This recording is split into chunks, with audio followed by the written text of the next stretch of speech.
Okay, using a couple of props, like my wife's workout whiteboard and a couple of printouts and a book, I'm going to try and relieve 80% of the anxiety over climate change. And at the same time, I'm going to show why history is cool and relevant and people should study it more. Most people say I don't care about history because it's yesterday's news. I say if you know history, then you understand that today is simply a continuation of yesterday.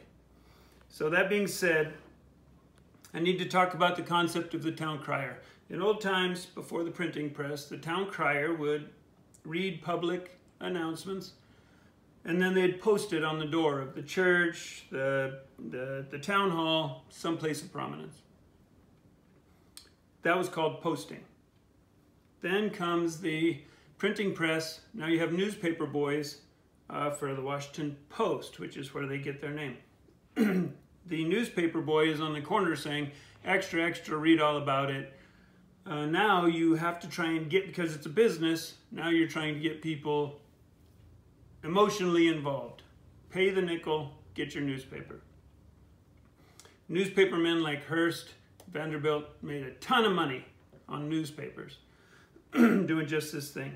Now it's for profit though. Then you move forward, you have radio, you have TV. Now you have cable news, CNN, Fox, MSNBC, breaking news every half hour. Oh my gosh, you have to see this. Now you get to the internet, everybody becomes a town crier. That being said, when it comes to climate change, I've been told that I'm a denier, which is false. Climate is changing. However, I'm not a climate change crier. I know the facts. I know the history, which is really going to be cool. We're going to have a lot of fun with this. But I'm not really into the emotion of it. So I'm not trying to move, you know, oh my gosh, extra, extra, read all about it. We're going to burn up tomorrow. So there's two numbers I want you to remember on this really cool whiteboard. The first one is 1880. The second one is 2 degrees Celsius. Now, if you look at this, you'll see I've got a timeline and I've got minus 2 degrees C to 2 degrees C. All right, so here we go. This is going to be, I think, pretty cool or a huge failure. Pretty high tech here. Okay, so we start looking, and these facts can all be looked up. That's why history is cool. History is for everybody.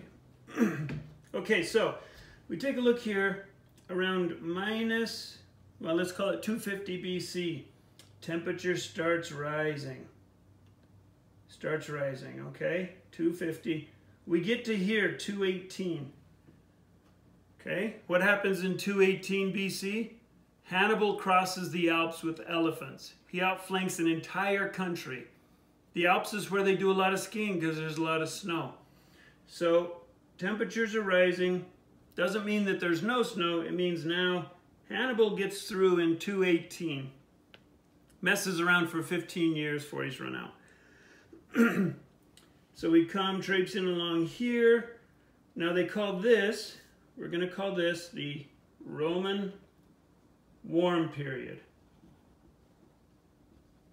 Go ahead and look it up at your leisure. It's a thing. It's history. Roman warm period. Rome defeats Carthage. Kind of a cool thing there. Gladiator. They talk about the battle of Zama. That happens. Coming along, Rome becomes great. It hits right up here. Now this is a smooth line, so it's really going to look like this. But as you smooth it, then you start to see kind of a thing like this. It starts rising, rising, rising. Okay, so here we're looking at 1 degree C, positive, over the mean. It's warm, we have Julius Caesar, we have Augustus Caesar. We start moving along here about 187, so right about there, okay? Marcus Aurelius, considered the peak of the Roman Empire in the West. His son Commodus, that's considered the beginning of the decline. Just happens to be roughly here. Marcus Aurelius, Stoic, Meditations. I have this right here. He wrote, he's a philosopher, great book. So anyway, we're moving along. The Caesars are pretty cool, if you think about it, because it made such an impact that the Kaisers in Germany, some 1800 years later, Kaiser is a variation of Caesar. Tsar from Russia, variation of Caesar. Okay, so we move along, we're coming along. This basically frames in the Roman Empire. So right about here, okay, it starts dropping down. Temperatures are dropping. It's just coincidence that it hits about the time the Roman Empire fails in the West. So Constantine, 325, creates Constantinople, or a little bit later on, he creates Constantinople, which is, it'll figure in later in history. Now we start getting colder. We drop down to -1, maybe -1.5 C. Start coming back up. Okay, this is the Dark Age cooling period. Dark Age. Look it up, it's a thing. Dark Age because literacy was down, there's not a lot of records that survived, but it was colder. You get to here, right around 800 AD, okay? We start getting into the medieval warming period. This is where, let me move this around a little bit. This is where Vikings start exploring. Why are they able to start exploring? Because it's getting warmer. They're seafaring. How does a seafaring country explore? By the sea. So if you take a look here, take a look on this map right here, you can see here's Canada, pretty cold. Arctic Circle way up here. Iceland right here. Okay, so now I'm going to put this down. 793 they start attacking England. Okay, so now we're right here, starting to warm. Iceland, 900 gets founded. Okay, so 900. Then we go to Greenland, 985 by Eric the Red. So now we're coming up into here. Okay? Leif Erikson, he finds Newfoundland. Okay, so we're going to now come here right about 1,000. Okay, so that's where we're at right now. Coming up at 1.5, maybe 2 degrees C. Okay, now remember, 2 degrees C, remember that number. Newfoundland, which is way up here, so Newfoundland is here, right there, and up in here in Baffin Island, this is where Eric the Red founded. It's called the Western Settlement. Not to say it was paradise, but you could get around. Now, at about the same time, so starts cooling off. Now, right about here, we start getting into what's called, let's see, is that the 13th? No, 13 is here. Right about here, starts cooling off. And that is, so funny thing about that, 1300, Little Ice Age starts. It gets cold. Eventually it'll get 2 degrees cooler than the average.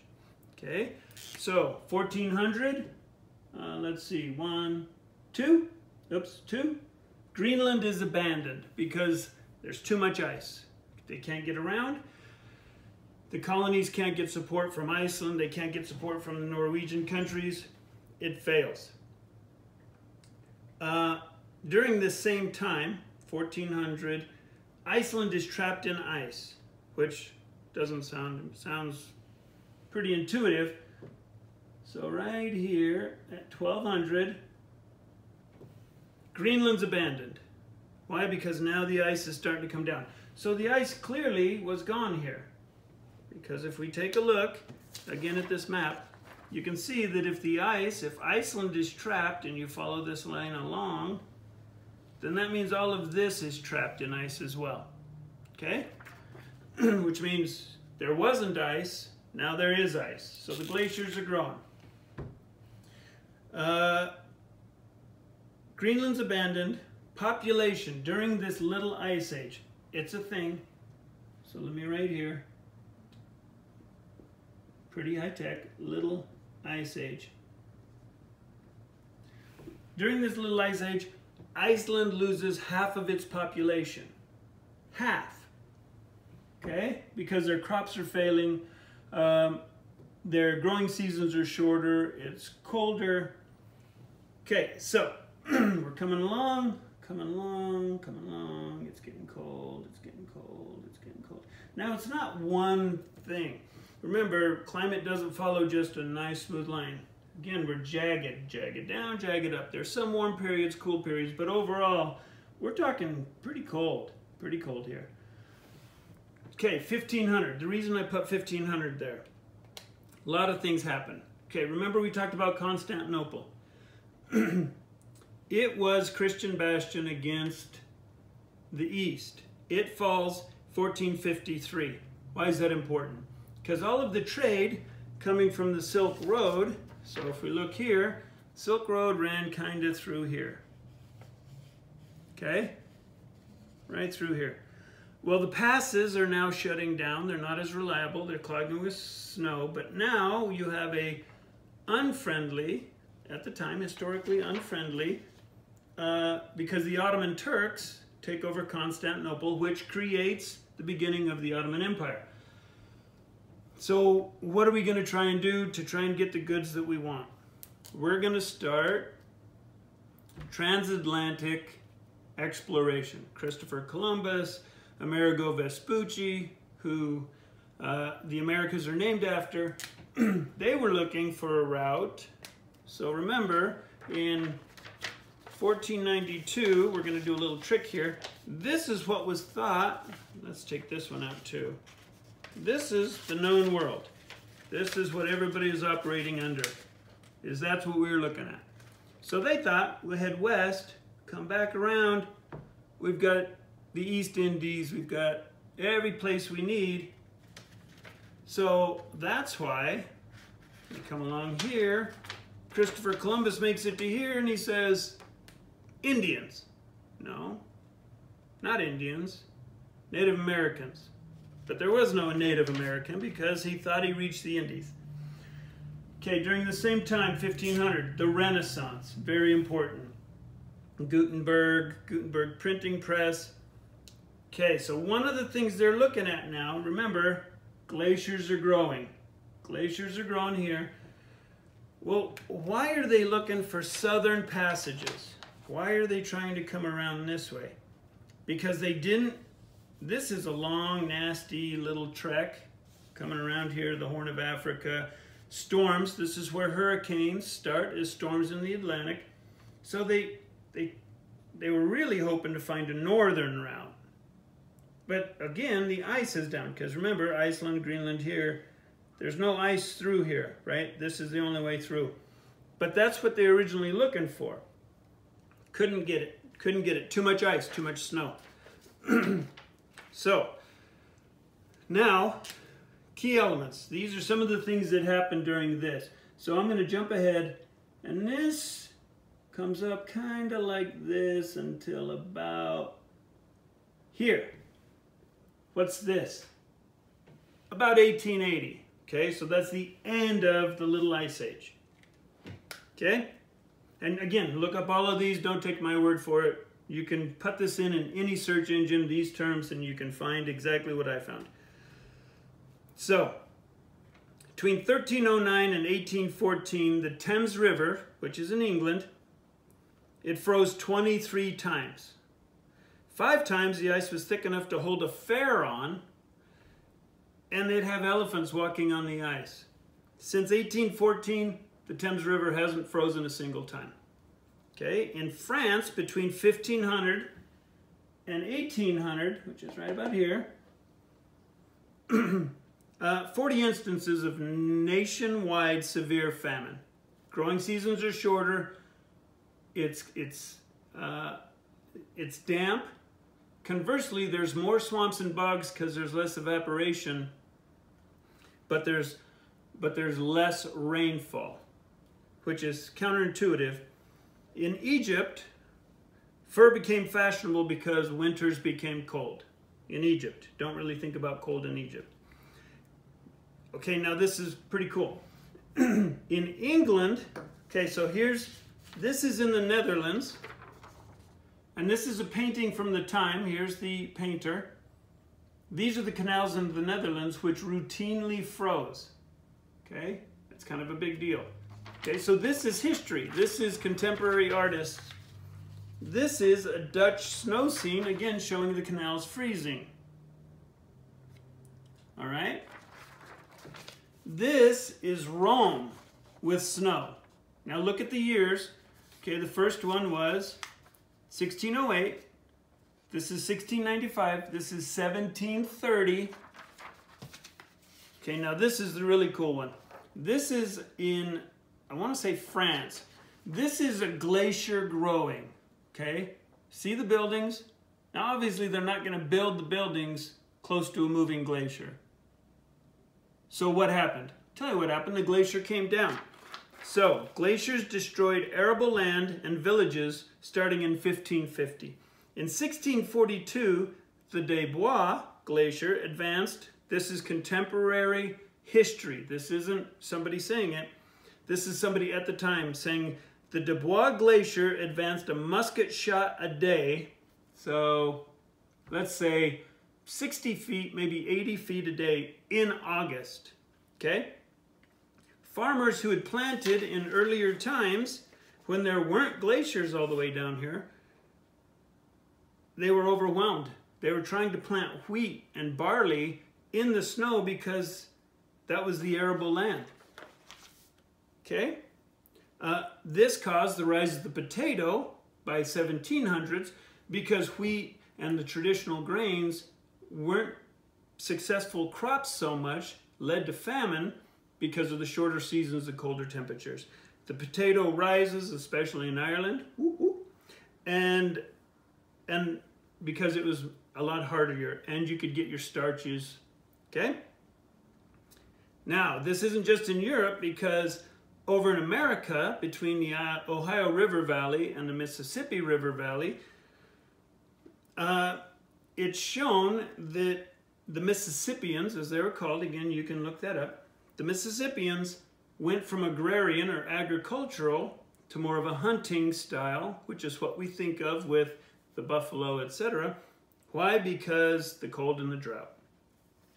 Interestingly enough, in Europe, historians have showed witch hunts increased during the colder times because, again, it fluctuates, but it's because there's a lot of blame, limited resources, and we have to blame somebody. Okay, 1750 started the Industrial Revolution in England, and that's right about here. But it was really confined to England for the most part, and they were very jealous of it. Now, 1816, a volcano in the East Indies, Timbura, erupts. Now, with the cold weather and then the volcanic atmospheric interference, brings us what's called the year without a summer. So that's 1815, which is right here. I mean, we're not talking ancient history. Well, kind of now we are. Okay. France, 1848, starts to buy into the Industrial Revolution because they were going through their revolutions.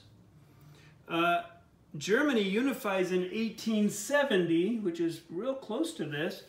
They start joining in on the Industrial Revolution. So the Industrial Revolution wasn't a one-time shot, 20 years. It grew. Now, here's a funny thing. 1850. So right here, it's noticed that the glaciers are starting to retreat. Now, is everybody shocked about that? No, they're happy because now they can go back to planting stuff where there was ice. Okay?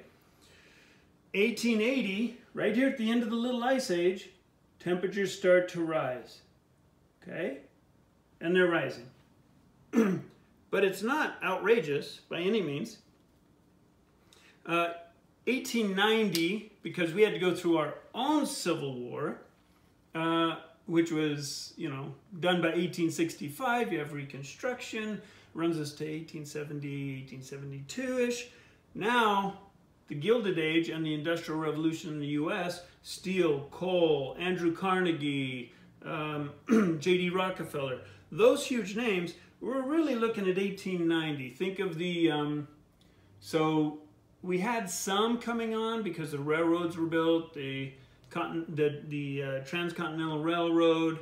That was all 1850 or 1865 through 70-ish. Grant drove that. Okay, now we really hit to it. So temperatures are rising, but Russia, because of their breakdown, remember the Tsars get overthrown 1914, 15, right around there. The Tsars are overthrown. So they start their first 5-year plan in 1929. Okay, 1929. So we're looking right about here. So they're starting to industrialize.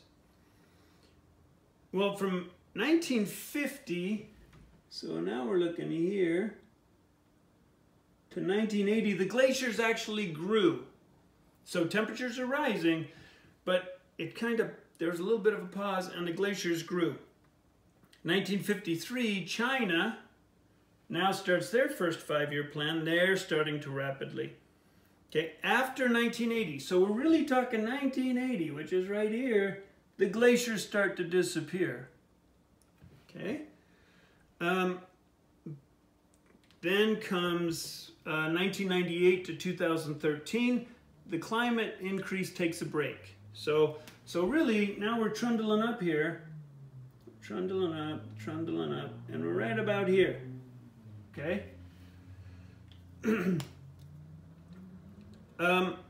2014, 2015, the Arctic ice, there's actually more of it than in the 5 or 8 years before that. So here's the funny thing, okay? No ice, nobody really cares. Cold, people care, because there's less food. You come up here, huge exploration, but then all of those settlements are crushed because of cold weather, not because of global warming, not because of increases, because think of it this way. You've got all of this water trapped in glaciers, and the temperatures are cooler, so there's less evaporation. That means that there is less water vapor available for rain, because it's trapped in the ice and it's trapped in groundwater.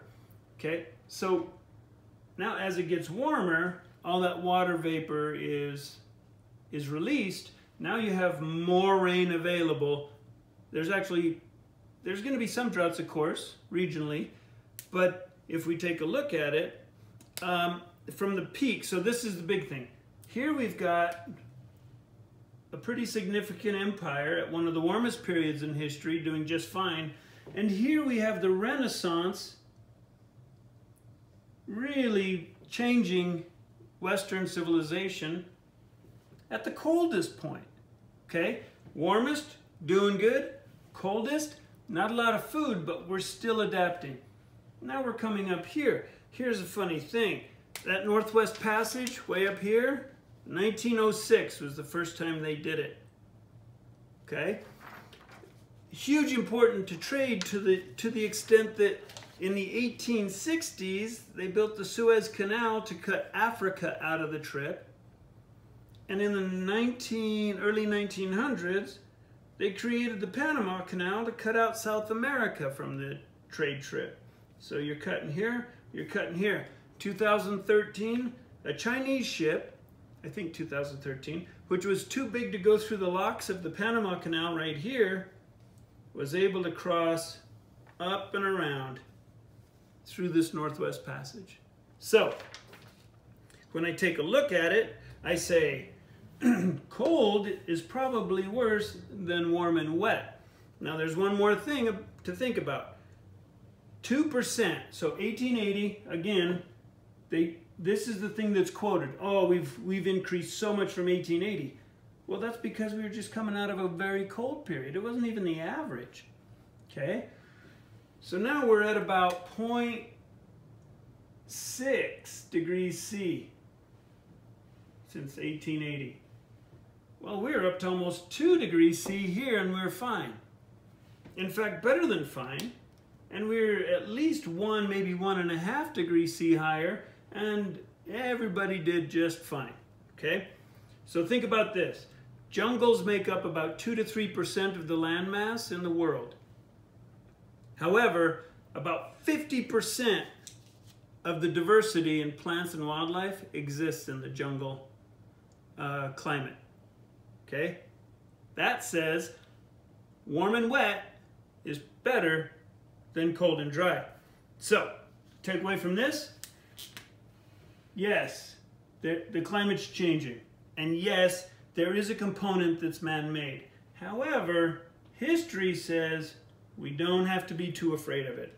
So the bottom line is, and if I haven't convinced you, you get your money back. But bottom line is, watch the news less, listen to climate change criers less, read more history, love your families, and repair any relationships that were damaged by the last 20 years of climate change. Thanks.